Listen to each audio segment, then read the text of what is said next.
Valentine's Day, usually associated with hearts, flowers, and declarations of love, hides, behind its romantic facade, dark stories that few dare to tell.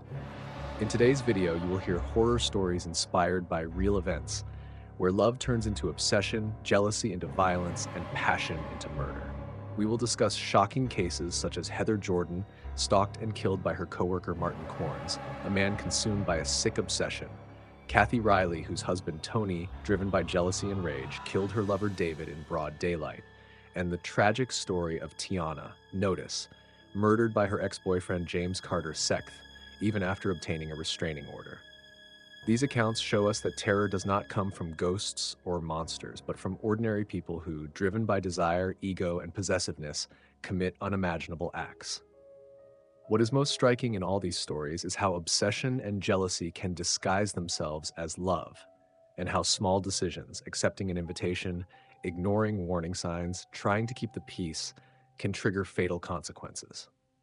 Throughout the video, you will realize that nothing is as it seems. Friends can be predators, passions can become traps, and dates meant to celebrate unity can turn into scenes of absolute horror. Pay attention to every detail, because the final revelation will truly impact you and may make you see Valentine's Day in a completely different light. If you're not subscribed yet, subscribe now and leave your like. It helps the channel grow, allowing more stories like these to reach those who love mystery and suspense, and shows YouTube that our content is relevant and deserves attention. I guarantee each story will captivate you, but stay until the end to discover something that completely shocked me while researching the facts. Get ready to feel chills, question trust, and understand that behind love often lurks the darkest fear. Don't blink, because every second counts, and the final revelation will stay in your mind long after the video ends. It was supposed to be just a simple part-time job, a way to earn a little extra money to buy a car. The young woman could never have imagined that that temporary job at a pharmacy called Boots would become the beginning of a true nightmare. Everything started innocently. She met Martin, the other cleaning staff member, a much older, quiet man of ordinary appearance, but with a gaze that seemed to watch her for too long. At first, he seemed merely lonely, trying to make conversation during breaks and showing a friendliness that she interpreted as simple collegiality. One day, Martin suggested they go for a drink after work. Not wanting to seem rude, she agreed. At the bar, he paid for the first rounds, insisting it was nothing serious, just a friendly gesture. However, when she clarified that it was not a date and that their relationship could only be friendship, something in his expression changed. The friendly smile disappeared, and for a moment his eyes went empty, cold. He then pretended to accept the rejection and move on, but that was the point when the obsession began to grow, silently. In the following days, Martin kept appearing in her path, always with trivial excuses to start conversations. He began sending messages, calling at night, showing up at the pharmacy even on his days off.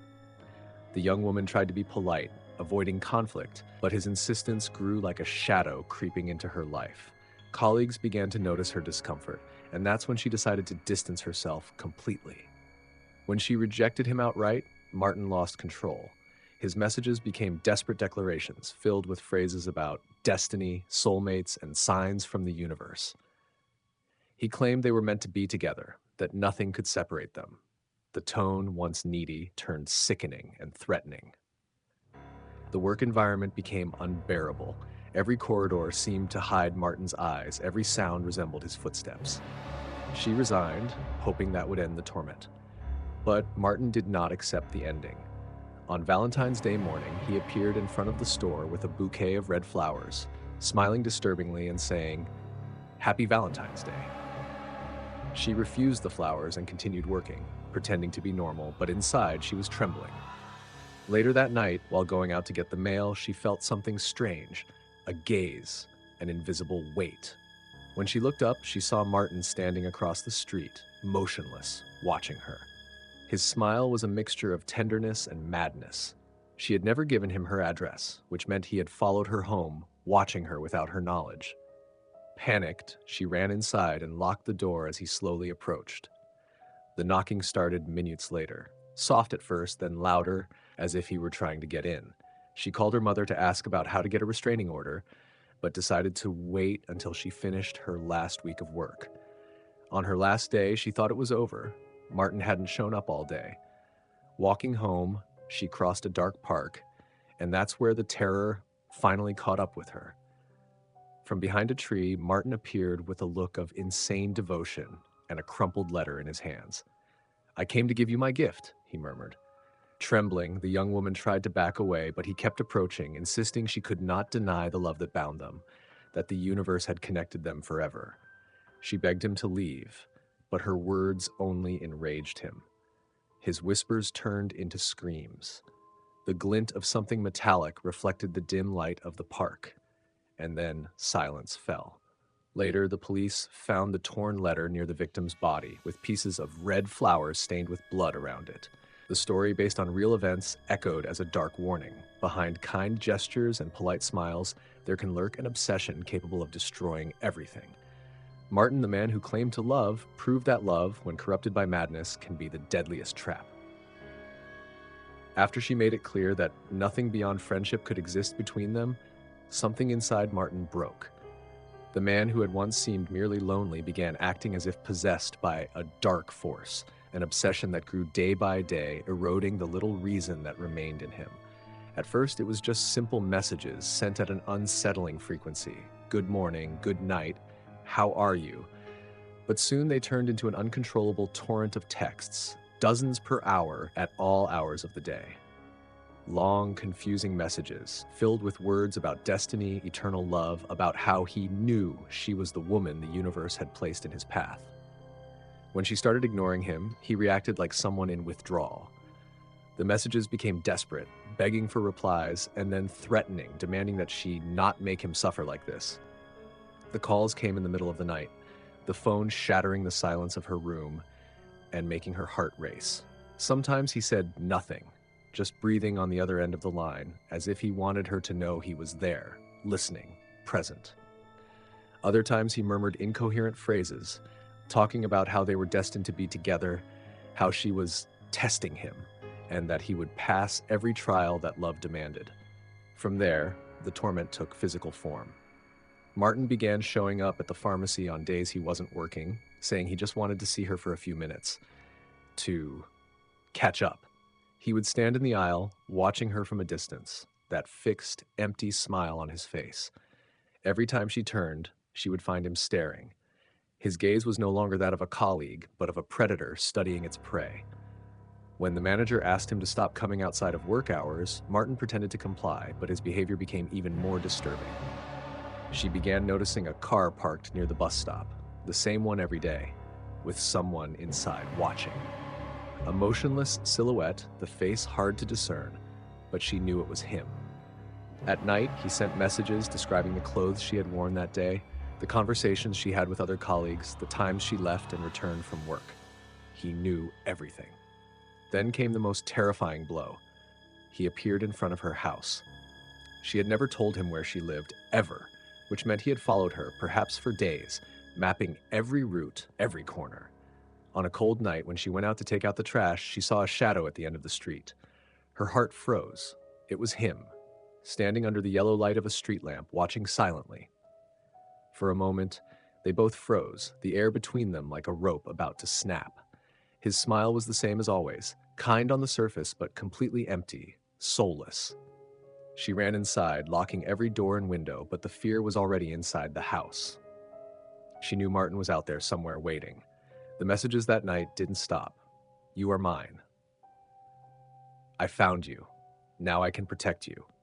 The words came one after another, hammering her brain. Even when the phone went silent, she could still hear soft knocks on the window, or maybe it was the wind. She no longer knew. The feeling of being watched became constant, suffocating. Every step she took, every movement behind the curtains, seemed accompanied by invisible eyes. Martin had crossed the line between obsession and madness, and the young woman felt the end was approaching. She didn't know when he would strike, only that he wouldn't stop. And when love turns into surveillance, when desire becomes pursuit, there is no longer any refuge. What had once been mere discomfort became absolute terror, the kind of fear that sticks to your skin and never goes away. Martin was not in love. He was possessed by a twisted idea of love that knew no bounds, and now she was his only reason to exist, his sole target, his next step toward madness. After she made it clear that nothing beyond friendship could exist between them, something inside Martin broke. The man who had once seemed merely lonely began acting as if possessed by a dark force, an obsession that grew day by day, eroding the little reason that remained in him. At first, it was just simple messages, sent at an unsettling frequency. Good morning, good night, how are you? But soon they turned into an uncontrollable torrent of texts, dozens per hour, at all hours of the day. Long, confusing messages filled with words about destiny, eternal love, about how he knew she was the woman the universe had placed in his path. When she started ignoring him, he reacted like someone in withdrawal. The messages became desperate, begging for replies, and then threatening, demanding that she not make him suffer like this. The calls came in the middle of the night, the phone shattering the silence of her room and making her heart race. Sometimes he said nothing, just breathing on the other end of the line, as if he wanted her to know he was there, listening, present. Other times he murmured incoherent phrases, talking about how they were destined to be together, how she was testing him, and that he would pass every trial that love demanded. From there, the torment took physical form. Martin began showing up at the pharmacy on days he wasn't working, saying he just wanted to see her for a few minutes, to catch up. He would stand in the aisle, watching her from a distance, that fixed, empty smile on his face. Every time she turned, she would find him staring. His gaze was no longer that of a colleague, but of a predator studying its prey. When the manager asked him to stop coming outside of work hours, Martin pretended to comply, but his behavior became even more disturbing. She began noticing a car parked near the bus stop, the same one every day, with someone inside watching. A motionless silhouette, the face hard to discern, but she knew it was him. At night, he sent messages describing the clothes she had worn that day, the conversations she had with other colleagues, the time she left and returned from work. He knew everything. Then came the most terrifying blow. He appeared in front of her house. She had never told him where she lived, ever, which meant he had followed her, perhaps for days, mapping every route, every corner. On a cold night, when she went out to take out the trash, she saw a shadow at the end of the street. Her heart froze. It was him, standing under the yellow light of a street lamp, watching silently. For a moment, they both froze, the air between them like a rope about to snap. His smile was the same as always, kind on the surface, but completely empty, soulless. She ran inside, locking every door and window, but the fear was already inside the house. She knew Martin was out there, somewhere, waiting. The messages that night didn't stop. You are mine. I found you. Now I can protect you. The words came one after another, hammering her brain. Even when the phone went silent, she could still hear soft knocks on the window, or maybe it was the wind, she no longer knew. The feeling of being watched became constant, suffocating. Every step she took, every movement behind the curtains seemed accompanied by invisible eyes. Martin had crossed the line between obsession and madness, and the young woman felt the end was approaching. She didn't know when he would strike, only that he wouldn't stop. And when love turns into surveillance, when desire becomes pursuit, there is no longer any refuge. What had once been mere discomfort became absolute terror, the kind of fear that sticks to your skin and never goes away. Martin was not in love. He was possessed by a twisted idea of love that knew no bounds. And now she was his only reason to exist, his sole target, his next step toward madness. Kathy had always believed that love was made of silent promises, glances that spoke louder than words, and simple gestures that could sustain a lifetime. But time had eroded all of that. Her marriage to Tony had become nothing more than a cold routine, filled with dinners without conversation and long nights where the silence was heavier than any argument. She felt invisible, trapped in a house she once called home. It was in this emotional abyss that David reappeared, the best friend of Tony, the one who used to join their Sunday lunches and then disappear for years without warning. When they met again at a trivial party among acquaintances, something inside her stirred like an old ember slowly reigniting. David seemed the opposite of the man she now had at home, attentive, witty, with a gaze that made her feel alive again. Their conversations started innocently, first with short messages, then increasingly long phone calls, until their words carried secrets neither would have dared confess aloud. Kathy knew she was crossing a dangerous line, but the emptiness inside her was so vast that the risk seemed worth it. Their first meeting took place on a rainy afternoon in a small hotel outside the city. The room smelled of cheap perfume and guilt. When he touched her, time seemed to stop, and for a moment she forgot Tony's face, forgot the weight of her wedding ring, forgot that every kiss was a betrayal disguised as comfort. From that day on, their encounters became frequent, during work breaks, on business trips, in places where no one would recognize them. David made her feel desired, but there was something in his eyes that Kathy didn't fully understand. Sometimes he spoke of Tony in a strange, almost possessive tone, as if there were an invisible rivalry between them, in which she had unknowingly become the prize. As months passed, passion began to turn into paranoia. Tony noticed the distance, the hidden calls, the different scents. His questions started subtly, but the tension grew like a rope being pulled to its limit.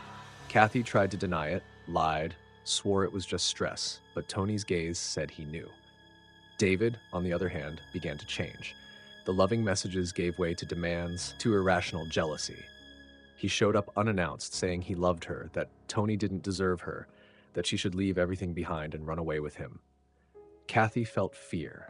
The love that once freed her now imprisoned her in a darker way.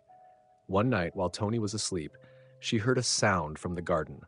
Footsteps, the creaking of the fence. When she looked out the window, she saw David standing there, still, his face partially hidden by darkness, watching the house. Her heart raced. The next day, she tried to cut contact, but the messages continued, long, desperate, threatening. "If you don't come, I'll tell everything," he wrote. Kathy felt her world collapse. What had once been an exciting secret had now become a prison of fear and regret. Then came the night when it all ended. Tony arrived home early, his face hard, his eyes empty. He simply said he needed to talk. In the living room, on the table, there was an envelope. Photos, printed messages, irrefutable evidence. Someone had left it there. Tony looked at her silently, and something in the air changed forever. When Kathy tried to speak, he just got up and left, the door slamming behind him, the sound echoing like an ending. Hours later, the police found David in his car, injured, with a bottle of whiskey and a note written in shaky letters. "She was mine too." The scandal destroyed everything, the marriage, the friendships, the peaceful life Kathy thought she had. But what haunted her most was something she never told anyone. Days before everything came to light, David had left a final voice message, whispering with an icy calm, "If I can't have you, no one will. Not even Tony." Since then, Kathy swears that on nights when the wind blows against the windows, she hears that same whisper repeating the words she could never forget. The discovery happened like a silent explosion, something Kathy had always feared but never believed would actually occur. Tony found out about the affair on an ordinary afternoon while flipping through her phone, looking for an old photo. One wrong touch, an uncleared notification, a message too short to be innocent. "I miss you," the text read. Signed by David. Blood rushed to his head, his face went pale, and the silence of the house turned into a suffocating void. Tony didn't scream immediately. He pocketed the phone and waited. Waited like someone preparing poison, feeding the hatred with every breath. When he finally saw her hours later at a downtown cafe, talking with David as if nothing had happened, something inside him shattered completely. He approached slowly, with firm steps, his gaze fixed, his body trembling with contained rage. Kathy barely had time to react. The first sound was a chair being shoved forcefully, followed by the shout, "Do you think I'm an idiot?" The noise drew everyone's attention. Glasses fell. Eyes turned. Tony grabbed David by the shirt, dragged him to the ground, and began punching him with animalistic fury. People tried to intervene, but Tony's rage was uncontrollable. "She is my wife," he screamed, while Kathy begged him to stop, crying, desperate, feeling the unbearable weight of guilt and fear. When the security guards finally separated them, Tony staggered out, his face drenched in sweat, hands shaking. "You will regret this," he said, looking at her with a gaze that no longer seemed human, but something distorted, empty, as if pain had replaced reason.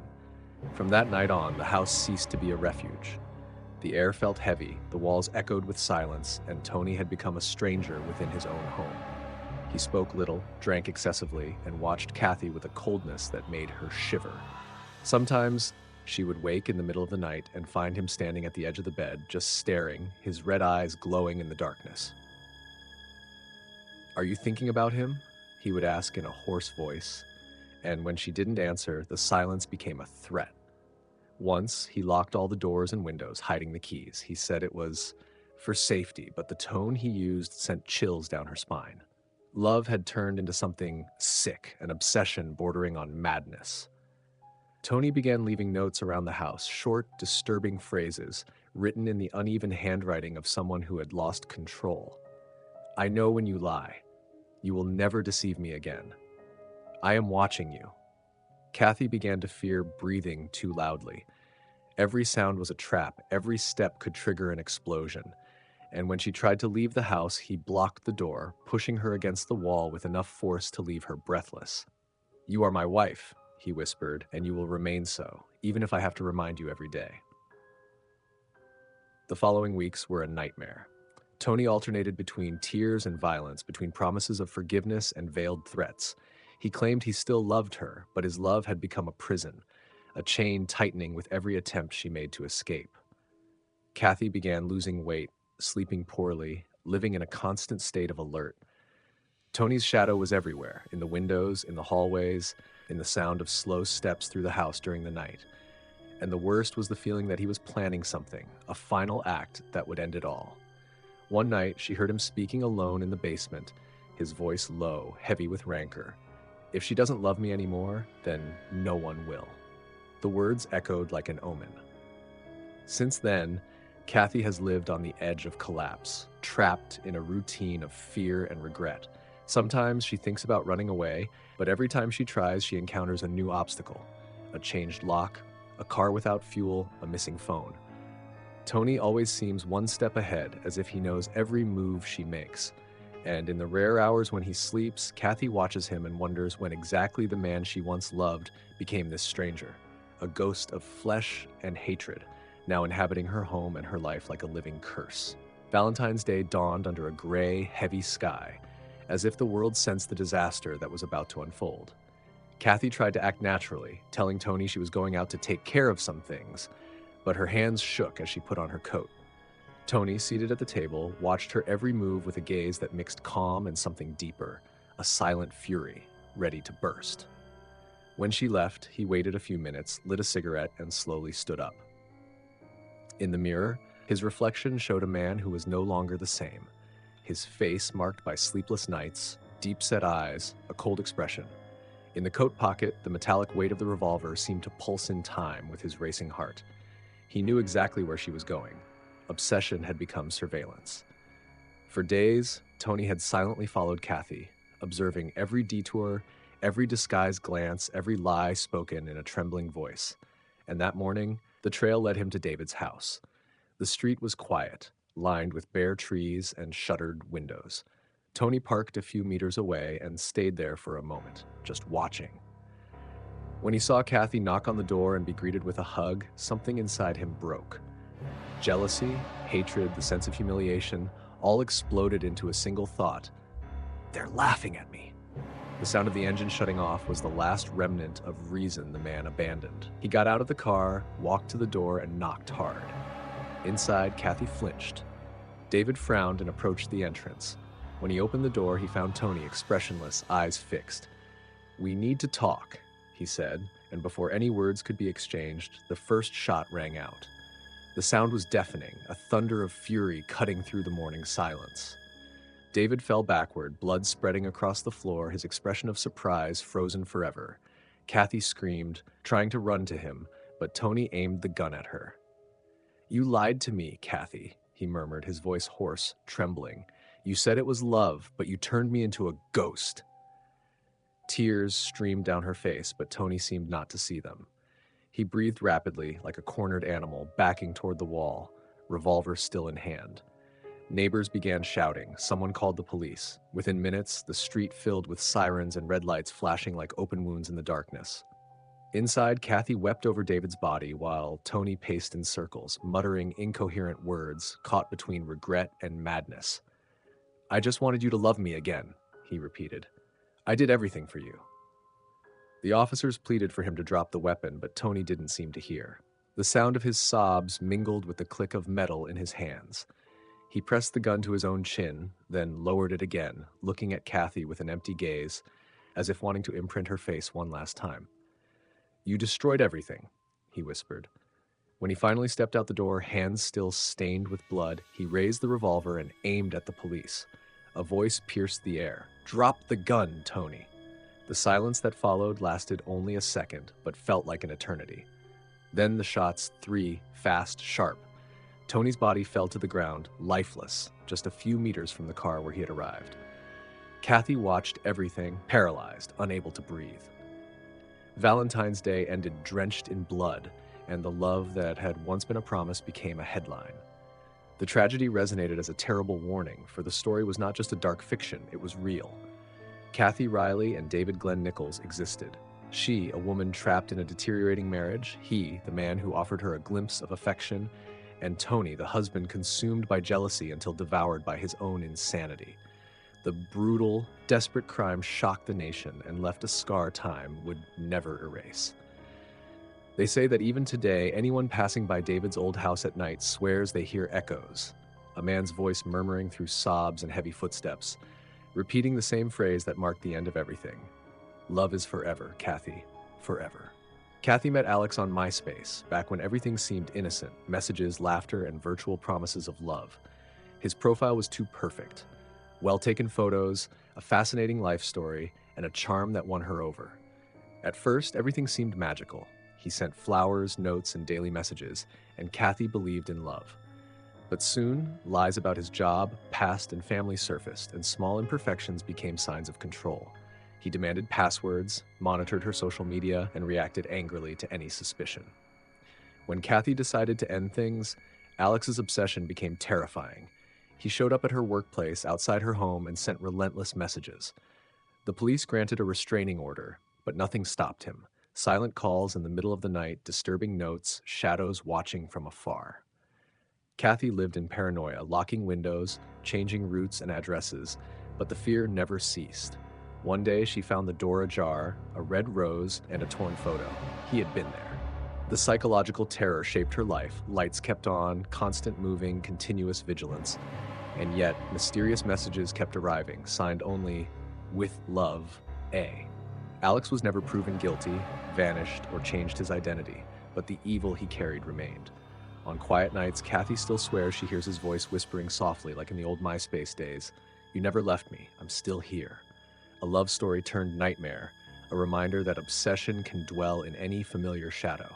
It was Valentine's night, and Kathy was alone, trying to distract herself with the television, while the wind made the branches tap against the windows like thin fingers. Since breaking up with Marcus, nothing had felt normal. He had not accepted the end, ignored the restraining order, and continued sending messages, notes, and calls. "You're still mine," he said, as if he could revive a dead love. That evening, slow footsteps on the gravel made her freeze. The door burst open. Marcus was there, feverish eyes, a broken smile, holding a dagger. "I told you I couldn't live without you, Kathy," he said calmly. Kathy tried to run, slam the door, and protect herself with a dresser, but he kept coming after her.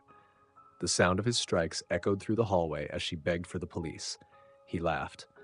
"No one is going to save you."